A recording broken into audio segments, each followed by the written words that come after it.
I'm Marcia Stevenson, Director of Advancement at DCH. Today I'd like to talk to you about microclimates in your garden.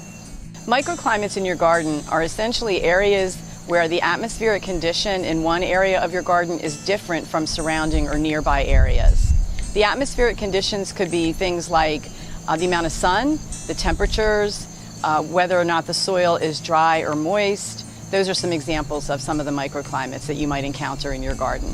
So a really great example of a microclimate is the difference between cities versus suburbs versus the country. So cities have what's referred to as an urban heat island effect from the buildings, the radiant heat from the buildings, the asphalt, a lot of the paved surfaces. It's the main reason why we plant a lot of trees in cities to help mitigate that heat urban island effect. So in my garden, I want to give you an example of a microclimate that's very much like the urban heat island effect that cities have. So this garden that you see on the side of the house is about a 2.5 foot wide garden bed that's up against the house. So there's radiant heat from the home itself, but it's also planted right next to our driveway, so asphalt, and we are on the south facing side of the house. So this is the sunniest part of the house all day long.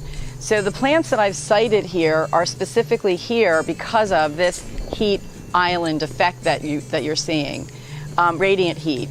So I've got figs growing and I've got bananas, and so the idea was that this is going to stay warm and be protecting these plants throughout the season.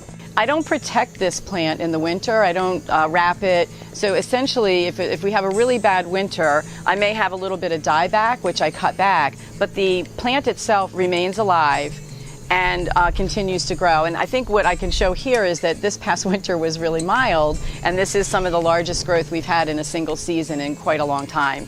So understanding microclimates in your garden is crucial for understanding where to site your plants and take advantage of those atmospheric conditions to your benefit. And don't forget, DCH has an online bulb sale taking place right now, and next week on Wednesday night we have Charles Cresson speaking about bulbs. He's an awesome speaker and knows a lot about bulbs, so don't miss that as well.